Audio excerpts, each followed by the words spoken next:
Hello my crypto lovers, welcome back. पिछले video में हमारी बात हुई थी बेसिक स्ट्रक्चर ऑफ क्रिप्टो को लेकर के, and as I promised I am again back with blockchain. लिखा भी है बड़ा बड़ा, समझ में आ गया होगा। ब्लॉकचेन के बारे में actually I researched a lot and found कि भाई अपने हिसाब की नॉलेज नहीं है। जिस तरह की नॉलेज हमको चाहिए, बेसिक में हमें चाहिए होते हैं टर्म्स, बेसिक में हमें चाहिए होते हैं व्हाट एग्जैक्टली ब्लॉकचेन इज, कहाँ यूज़ होता है, कैसे यूज़ होता है। लोगों ने बहुत बिट्स एंड पीसेस में इसकी इन्फॉर्मेशन दी है, तो I thought let's jump into it and let you know everything about blockchain. Before starting मैं आपको एक टर्म से क्लियर करती हूँ। पहले तो लेजर। लेजर का मतलब क्या होता है, let me tell you. Spelling है LEDGENR। इंफॉर्मेशन को कहते हैं लेजर। लेजर का मतलब होता है रिकॉर्डिंग ऑफ इंफॉर्मेशन। जैसे अगर आपके पास एक्सेल में इंफॉर्मेशन स्टोर करते हो आप सिस्टमैटिक फॉर्मेट में, पुराने टाइम में किताबों में लिखा जाता था, उसको कहते हैं लेजर। सो ये जो ब्लॉकचेन है अपनी, ये एक डिजिटल लेजर है, यानी डिजिटली यहाँ पे इंफॉर्मेशन स्टोर होती है। ये वर्ड मत भूलना अगर आप लोग नए नए एंटर कर रहे हो ब्लॉकचेन टेक्नोलॉजी के बारे में, तो लेजर इज समथिंग जो आपको पता चलेगा। ठीक है, अब आते हैं नेक्स्ट, हमारा जो मेन ब्लॉकचेन है। इसके बारे में अगर मैं आपसे बात करूं तो बाय द वर्ड सजेस्ट आपको समझ ही में आ रहा होगा कि एक ब्लॉक की चेन होती है, यानी chain of blocks. Last video में भी मैंने इसको यही बोला हुआ था। तो इस ब्लॉक की चेन में क्या होता है, इंफॉर्मेशन स्टोर होती है। अब ये ब्लॉकचेन के अंदर, यानी जो ब्लॉकचेन होती है उसका जो एक ब्लॉक होता है, उसमें क्या होता है, उसमें होती हैं चार चीजें। चार चीजें क्या हैं अपने पास? सबसे पहले हमारे पास आता है ट्रांजैक्शन। मेरी राइटिंग को थोड़ा वो करिएगा, ठीक है। ट्रांजैक्शन का डिटेल होता है कि क्या ट्रांजैक्शन हुआ, कितना ट्रांजैक्शन हुआ, कब ट्रांजैक्शन हुआ। सेकंड होती है इसमें टाइम या फिर डेट, दोनों होता है। थर्ड इसमें आता है एक जिस ब्लॉक की हम बात कर रहे हैं, इस ब्लॉक में क्या क्या होगा वो बता रहे। ट्रांजैक्शन की हिस्ट्री होगी, टाइम और डेट होगा। फिर आता है इसमें हैश इस ब्लॉक का, और प्रीवियस ब्लॉक का हैश। ये चार चीजें हमें, ये दो चीजें हमें पहले समझने की जरूरत है। पहली चीज ये कि ब्लॉकचेन में लेजर क्या होता है, ब्लॉकचेन क्या होती है, और ब्लॉकचेन में होता क्या क्या है। ब्लॉकचेन में होती हैं चार चीजें, विच इज ट्रांजैक्शन की हिस्ट्री, दूसरी time and date, hash previous का, और अभी वाले ब्लॉक का हैश। यानी एक काइंड ऑफ फिंगरप्रिंट होता है, उसकी यूनिक आइडेंटिटी होती है। ठीक है, अब मैं बात कर रही हूँ अभी फिलहाल, अच्छा मैंने इंपॉर्टेंट बात मिस कर दी, ये मैं बात कर रही हूँ मेनली क्रिप्टो के ही कॉन्टेक्स्ट में, कि अगर एक क्रिप्टो में ट्रांजैक्शन के टाइम पे एक ब्लॉक बनता है, उसमें क्या क्या होता है। ट्रांजैक्शन आपको समझ में आ रहा होगा कि पर्सन ए और पर्सन बी के बीच में अगर ट्रांजैक्शन हो रहा है, फॉर एग्जाम्पल इसको ऐसे समझिए, पर्सन ए है एक, ठीक है, this is a person A, this is person B. इसने इसको 100 रुपये दिए, मतलब 100 बिटकॉइन दिए, तो एक ब्लॉक फॉर्म हो जाएगा। उस ब्लॉक के अंदर क्या क्या होगा, उस ब्लॉक के अंदर ट्रांजैक्शन हिस्ट्री होगी, टाइम होगा, हैश होगा, और प्री ब्लॉक का हैश होगा। इतनी चार चीज़ें होंगी। इसके पास अगर चार हैं इसके पास मान लीजिए 200 बिटकॉइन है और इसने इसको 100 बिटकॉइन दे दिए, ठीक है, तो इसके पास 100 बिटकॉइन की जो कमी आएगी और इसके पास जो 100 बिटकॉइन एक्स्ट्रा होंगे वो सब इस हैश में स्टोर हो जाएगा। ठीक है, सेकेंडली अगर इसके पास सिर्फ 2 ही बिटकॉइन और इसने इसको नेगेटिव बिटकॉइन दे रहा है, मतलब अगर 2 बिटकॉइन है 100 बिटकॉइन कहाँ से देगा, तो ये बंदा इसको रिजेक्ट कर देगा जिसने बिटकॉइन भेजे उसको। ठीक है, तो मोटा मोटा ये जो इन्फॉर्मेशन है, फिर इस बंदे ने सी बंदे को दिए, तो वो ब्लॉकचेन का दूसरा एंगल, मतलब दूसरा ब्लॉक फॉर्म हो जाएगा। फिर उसमें ये सब चीज़ें स्टोर होंगी। हैश के बारे में अगर बात करें, हैश का मतलब होता है यूनिक आइडेंटिटी। हर ब्लॉक की अपनी एक यूनिक आइडेंटिटी होती है, और एक ब्लॉक जो है वो दूसरे ब्लॉक में जब जाता है, यानी अगर ए ब्लॉक है और वो बी ब्लॉक में उसकी इंफॉर्मेशन जा रही है, तो इसकी जो यूनिक आइडेंटिटी है, इसको मान लेते हैं H1 यानी हैश 1, वो लेके इसमें जाएगा। यानी अब इस ब्लॉक के अंदर दो चीज़ें होंगी, एक H1 भी होगा प्लस H2 भी होगा जो कि इसकी यूनिक आइडेंटिटी है, ठीक है। और वो जो ट्रांजैक्शन की हिस्ट्री होगी, कितना पैसा भेजा, किस टाइम भेजा, कब, कितने बजे, क्या, बाकी जो 4 चीज़ें मैंने बताई ये होंगी, ठीक है।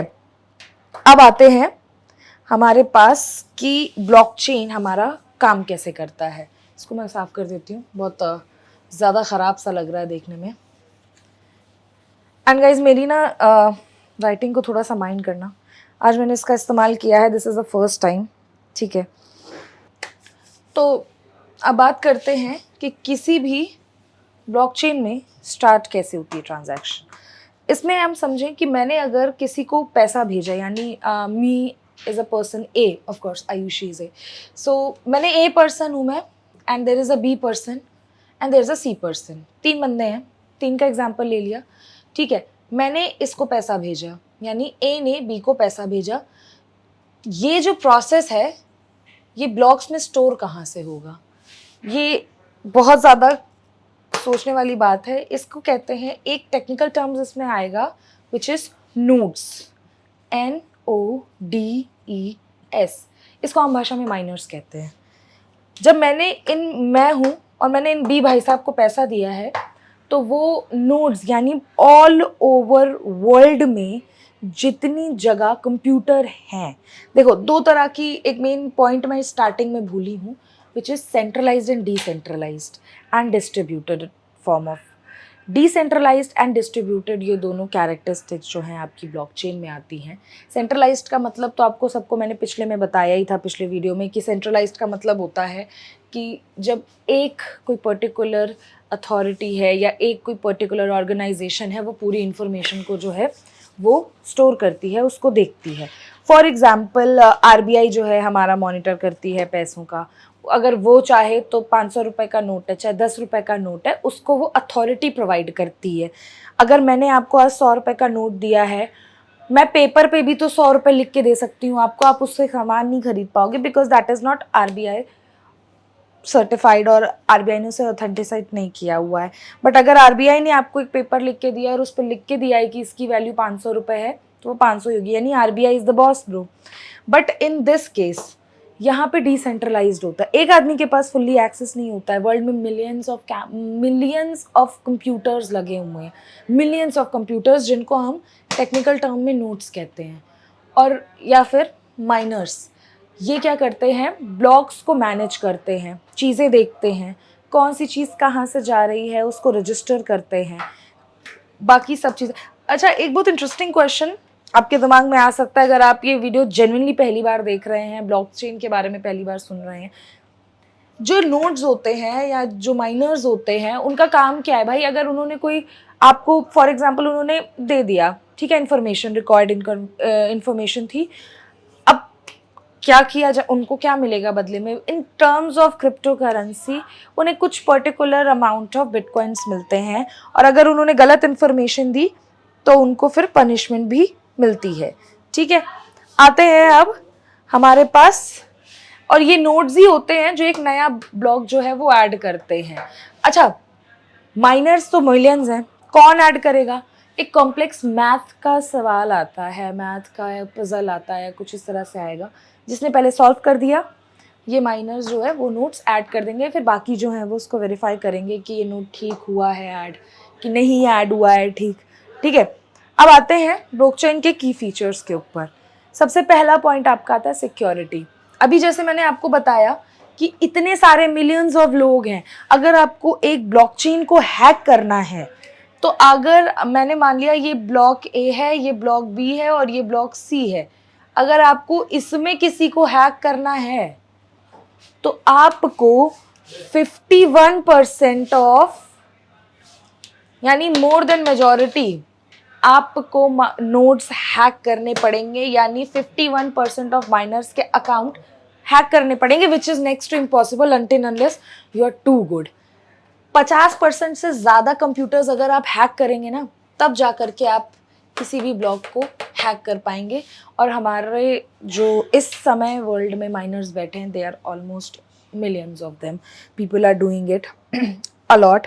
इसके अलावा सिक्योरिटी का एक और पॉइंट ऑफ व्यू है, अगर मैंने आपको बताया ना, एक जो ब्लॉक है वो 4 चीज़ों से मिलके बनता है, which is transaction history, date. Hash एक इंपॉर्टेंट चीज़ है। हैश क्या होती है? इट्स अ रैंडम नंबर होगा, उसमें नंबर होंगे, डिजिट्स होंगे, जैसे HUK502, इतना लंबा नहीं होता, I am just guessing it, ठीक है।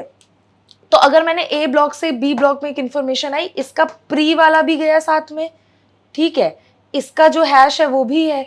अब मैंने इसमें कोई चेंज किया है तो इसका हैश तो चेंज हो जाएगा तुरंत, इसका H1 से H2 हो जाएगा, और ये जो H2 दोबारा इसके अंदर जाएगा तो इसका वाला हैश भी जो है वो H3 से H4 हो जाएगा। सिमिलरली पूरी चेन इफेक्ट होगी, यानी आपका एक ब्लॉक में आपने चेंज किया, आपकी पूरी लाइन जो है वो डिस्टर्ब हो जाएगी। तो इट्स इजी टू ट्रैक, पता करने में बहुत आसान होता है कि आखिरकार किस ब्लॉक में एग्जैक्टली चेंज हुआ है। तो इट इज़ वेरी सिक्योर अगर आप इस नज़रिए से देखते हैं। एक तो हैकिंग का पॉइंट ऑफ व्यू है, दूसरा तुरंत इसका जो है हैश चेंज हो जाता है, ठीक है। ट्रांसपेरेंसी है, अगेन ट्रांसपेरेंसी ही है, क्योंकि आपको पता चल जाएगा कि इस हैश में क्या चेंज हुआ है। ऊपर से डिसेंट्रलाइज्ड है, ऑलमोस्ट ऑल ओवर वर्ल्ड में जितने माइनर्स हैं, जितने भी नोड्स हैं, उनको पता होता है कि कहाँ पे क्या हो रहा है। They can see, they can जज, they can do things about this, ठीक है। अब आते हैं हम लोग इसके मैकेनिज्म पे, यानी कौन डिसाइड करता है कि कहाँ पे क्या ऐड होगा। मैंने अभी आपको एक रफली टर्म्स में बता दिया था, ठीक है। अब आते हैं, एक तो 2 फॉर्म्स होते हैं इसके, इसको पहले से थोड़ा सा साइड कर देती हूँ मैं। किसी भी ब्लॉकचेन में कौन इन्फॉर्मेशन ऐड करेगा, ये 2 प्रोसेस से डिसाइड होता है, ठीक है। एक प्रोसेस है आपका POW, ठीक है। दूसरा प्रोसेस है POS। POW stand for proof of work, POS stands for proof of stake. अब ये है क्या चीज़, देखते हैं।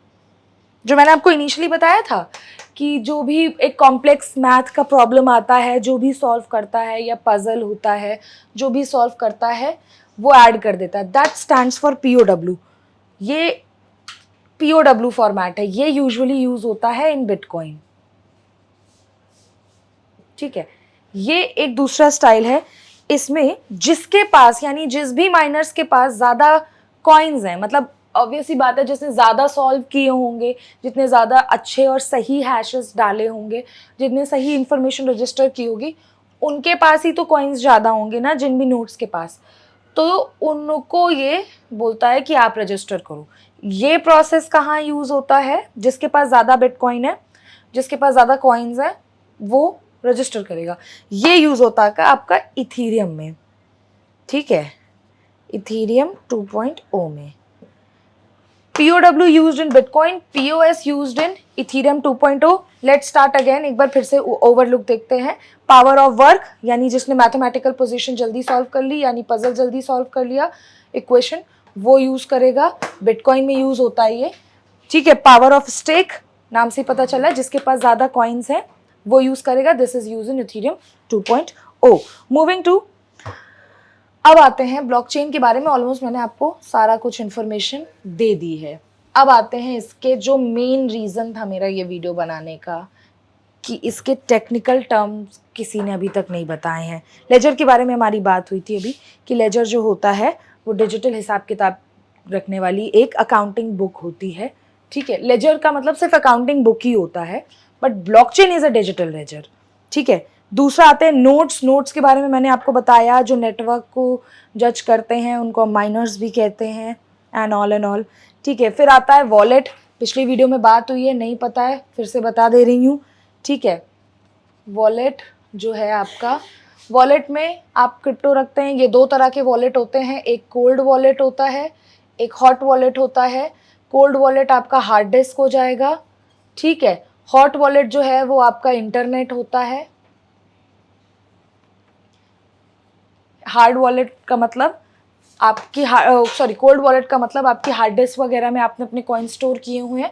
कोल्ड वॉलेट का मतलब होता है आपने इंटरनेट पे अपने कॉइन स्टोर किए हैं, जिसमें आप कॉइन्स रखते हैं, that is called wallet.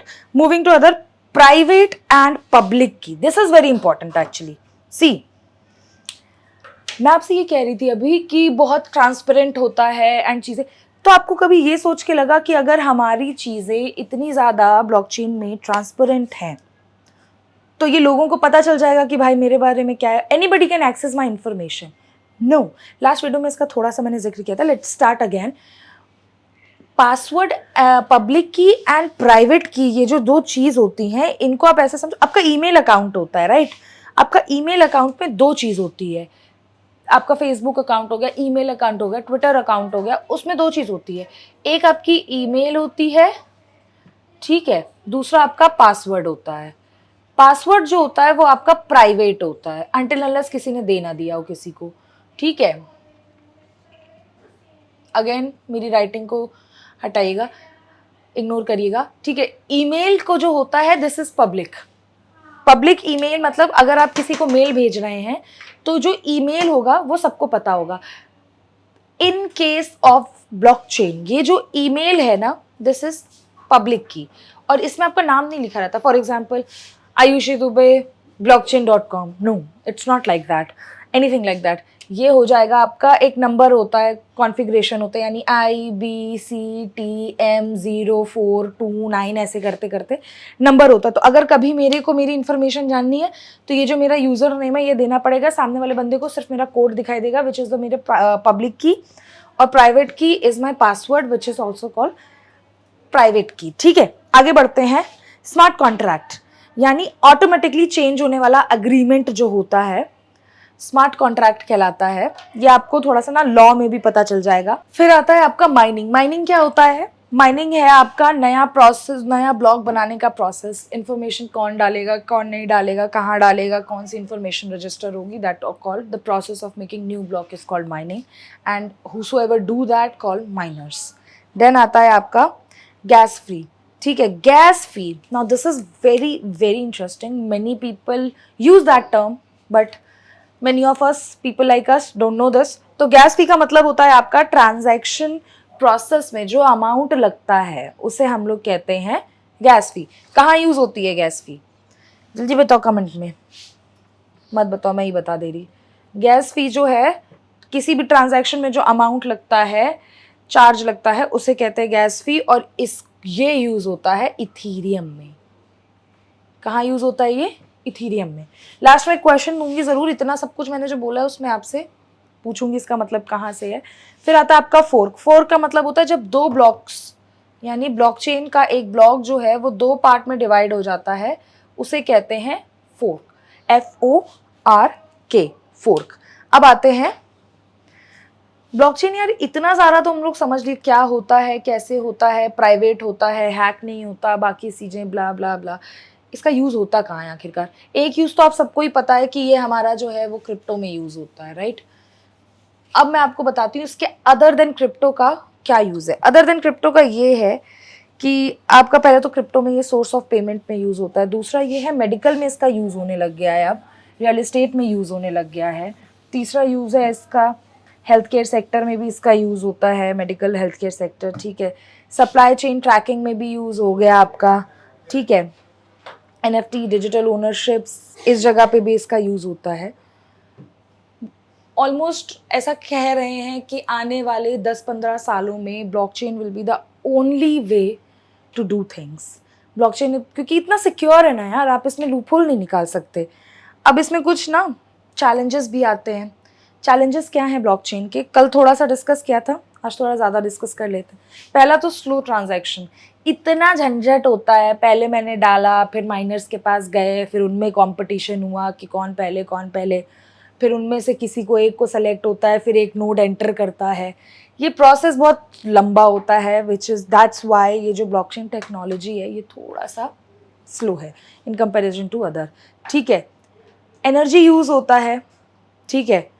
POW में जो मैंने बताया था ना, वर्क में जैसे बिटकॉइन में यूज़ होता है, जिसने पहले पजल सॉल्व कर दिया या जिसने पहले मैथमेटिकल इक्वेशन सॉल्व कर दी, वो उसमें एनर्जी का यूज़ बहुत ज़्यादा होता है, यानी पावर जाएगा, इतने हज़ारों लोग बैठे हुए हैं, ठीक है। इसके अलावा रेगुलेशन आज भी बहुत ज़्यादा अनक्लियर है बहुत सारी कंट्रीज़ में। इसके अलावा प्राइस वोटालिटी, ऑफ कोर्स सी बात है यार, अपने ब्लॉकचेन टेक्नोलॉजी के साथ जो है क्रिप्टो करेंसी की जो हालात हैं उसमें प्राइस वोलेटिलिटी बहुत बड़ा फैक्टर है, बट उसका ब्लॉकचेन से कोई लेना देना नहीं है। पता नहीं मैंने इसको क्यों अपने नोट्स में लिखा है। ठीक है, अब आते हैं इंडिया का ब्लॉकचेन और क्रिप्टो पे क्या स्टैंड है। ये हमने पिछले वीडियो में बात किया था। India is still unclear. 2018 तक तो हम लोग इसको बहुत ज़्यादा मना करते थे कि नहीं, we don't support it. Now we are like kind of supporting it. सितंबर पिछले साल हमारी बात भी हुई थी। एक बार रफ ओवरव्यू दे दे रही हूँ जो लास्ट टाइम मैंने बात की थी लास्ट वीडियो में। सितंबर पिछले साल हमारा ये भी हुआ था, रेगुलेशन निकला था जहाँ पे हम लोगों ने लोगों से बात करी थी, गवर्नमेंट ने लोगों से बात करी थी, पूछा था कि क्रिप्टो के बारे में उनका क्या स्टैंड है। इसके अलावा 2022 में 30% आपके प्रॉफिट पे टैक्स लगाया गया, 1% TDS लगा था क्रिप्टो बेनिफिट पे। ठीक है, अब आते हैं ब्लॉकचेन का फ्यूचर। Web3 जो है वो डिसेंट्रलाइज्ड इंटरनेट ही होने वाला है यार। जबकि Web3 आने वाला अपना वो डिसेंट्रलाइज्ड इंटरनेट होने वाला है and blockchain technology will be there. अभी भी मैंने आपको बताया आज से आने वाले 10-15 सालों में blockchain will be the only way where things gonna be happen. मुझे ये भी याद है थोड़ा सा कि अफ्रीका की एक कंट्री में, I don't remember the name, वहाँ पे अभी इलेक्शंस के लिए ब्लॉकचेन का यूज़ हो रहा है। चीज़ें ट्रांसपेरेंट हो जाएंगी, कोई हिंडर नहीं कर पाएगा रिजल्ट से, बहुत सारी चीज़ें अच्छी हो जाएंगी। आपका हेल्थ केयर सेक्टर हो गया, आपका एजुकेशन सेक्टर हो गया, आपका लाउंजिंग सेक्टर हो गया, आपका ट्रांसपोर्टेशन हो गया, आपका द मैनी सेक्टर्स जहाँ पे आप इसको यूज़ करें क्रिप्टो के अलावा भी। तो आई थिंक मैंने आपको ब्लॉकचेन के बारे में ऑलमोस्ट सब कुछ बता दिया। इन केस मेरे से कुछ मिस हुआ हो या आपको कुछ समझ नहीं आया हो, मुझे कमेंट करके ज़रूर बताएं। मिलते हैं आपसे नेक्स्ट वीडियो में। अब अगली बात होगी हमारी टाइप्स ऑफ क्रिप्टो करेंसीज पर। तब तक के लिए देखते रहे TVN। बाय।